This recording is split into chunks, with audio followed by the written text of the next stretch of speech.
జై శ్రీరామ్. అందరికీ నమస్కారం. ఈరోజు శ్రీరామ భక్తులందరికీ శుభవార్త. ఇంకొందరికి మన రాముణ్ణి మనల్ని ద్వేషించే వారికి కఠోర వార్త.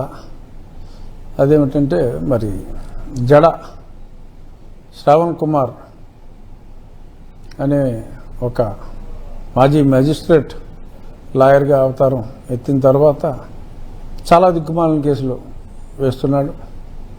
మనల్ని అయితే పీడించు తింటున్నాడు. సరే, ఈరోజు ఆయన వేసిన ఒక పిల్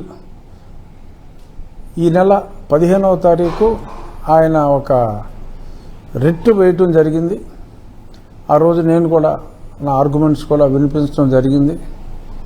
ఆయన ఎన్ని అబద్ధాలు చెప్పినా కోర్టులో ఎటువంటి స్టే గ్రాంట్ చేయలేదు. సరే, తర్వాత బయటకు వచ్చి స్టే వచ్చింది అని చెప్పి చాలా వ్యర్థ ప్రలాపనలో చాలా ఎక్కువగా ఆయన పేలటం జరిగింది. సరే, నేను ఆర్డర్ కాపీసు, ఆ వీడియోసు, ఆ కోర్ట్ ప్రొసీడింగ్ వీడియోస్ అన్నీ పెట్టి చాలామందికి అది తెలియజేయటం జరిగింది. ఆ తర్వాత ఇదిగో ఒక పిల్లితో ఇంకొక పేరు, మరొక క్రిస్టియన్ వనిత పేరుతో మరొక పిల్లు వేయటం జరిగింది.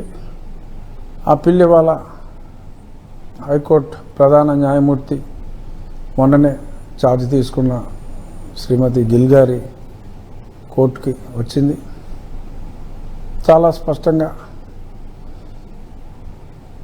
చాలా ప్రశ్నలు వేసి ఇన్ని అబద్ధాలు ఆడాడంటే ఆ మాజీ మేజిస్ట్రేటు చెప్పడానికి వీల్లేదు.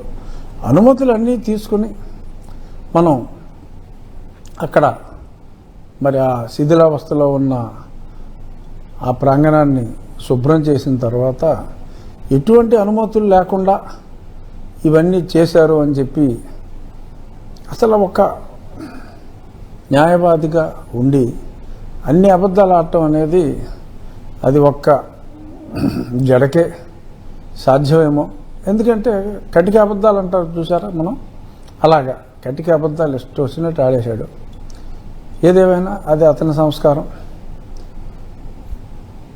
నువ్వు ఆల్రెడీ ఒక రిట్ వేయటం జరిగింది, మళ్ళీ ఇది అనుమతి ఇవ్వటం అనేది సాధ్యం కాదు.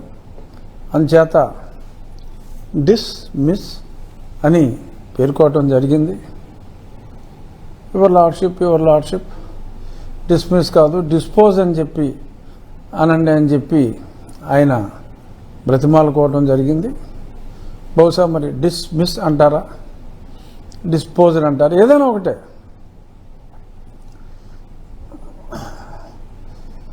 దవడ బదలు కొట్టానంటాం, చెంప మీద కొట్టితిరి అంటాం, రెండు ఒకటే. కానీ ఆ ఇంటెన్సిటీలో తేడా ఉంటుంది. ఇప్పుడు దవడ మీద కొట్టండిరా అని రాస్తారా, చెంప మీద కొట్టితిరి అని రాస్తారా అనేదే పాయింట్. ఏదేమైనా కుక్క కాటుకి చెప్పు దెబ్బ మాదిరిగా మరి ఈరోజు జడా శ్రావణ్ గారికి ఆ పిటిషన్ జయంతి అని ఒక క్రిస్టియన్ వనిత, ఆఫ్కోర్స్ సర్టిఫికెట్ ఏమో మరి ఎస్సీ అనే ఉండుండొచ్చు, బట్ వారి మామగారు వారి అత్తగారు వారి సమాధుల్లో నిద్రించి ఉన్నారు. వారు భర్త గారి తల్లిదండ్రులు క్రిస్టియన్స్.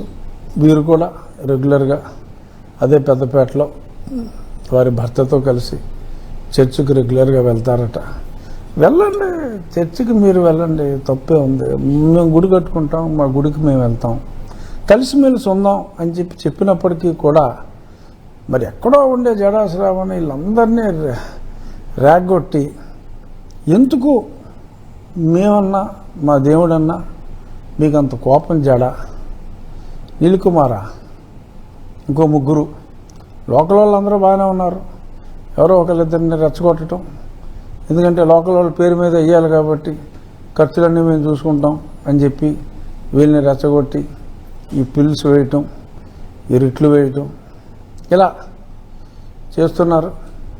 మరి నీల్ కుమార్లు ఇంకా శాంతించలేదు. ఏవో చేస్తారు. ఏం చేసినప్పటికీ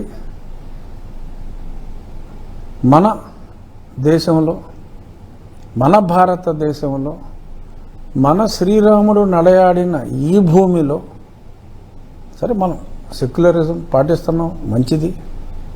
కానీ ఇజ్రాయెల్ దేవుణ్ణి, వారి భక్తుల్ని అనుమతి తీసుకొని మనం మన దేవుడి ఆలయాన్ని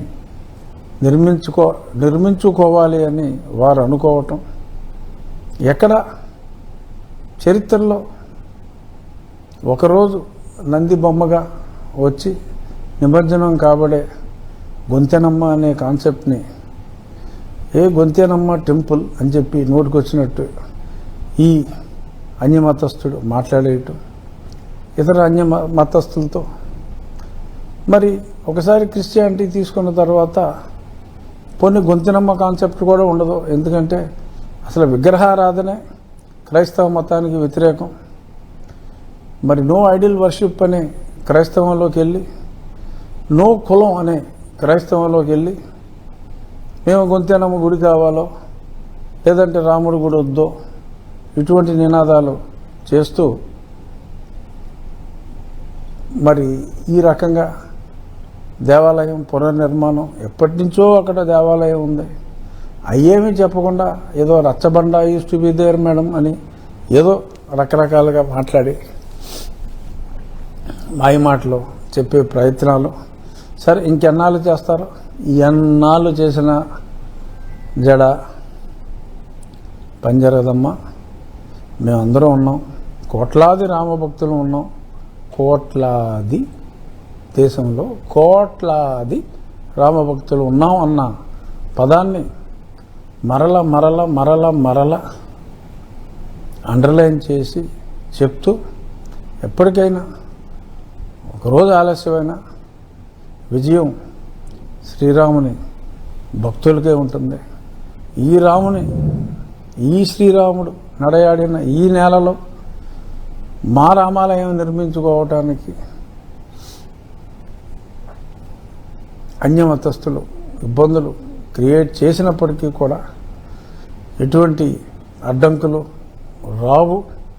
ఏదో తాత్కాలికంగా ఒకరోజు నువ్వు చెప్పుకోవడానికి, ఇదిగో రేపు పిల్లి వచ్చేస్తుంది అని చెప్పి ఏదో సూట్ వేసుకుని 4 రోజులు సోషల్ మీడియాలో తిప్పుకోవడానికి తప్ప, ఎంతమంది వచ్చినా, ఎన్ని ఛాలెంజ్లు వచ్చినా శ్రీరామ భక్తులు వాటిని ఎదుర్కోవటానికి సన్నద్ధంగా ఉన్నారు. 3వ తారీఖు ఉదయం 7:14 పని ప్రారంభిద్దాం. 7 నెలల కాలంలోనే పూర్తయ్యే విధంగా పరిశ్రమిద్దాం. రాబోయే శ్రీరామనవమి వేడుకలు ఘనంగా ఆకివీడిలో జరుపుకుందాం. అంతకు మునిపే దేవాలయ నిర్మాణం కృష్ణశిలతో పూర్తి చేద్దాం. 3వ తారీఖు ఉదయం వీలు చూసుకొని రాగలిగిన వాళ్ళు రావాలి అని చెప్పి మనస్ఫూర్తిగా కోరుకుంటూ జై శ్రీరామ్.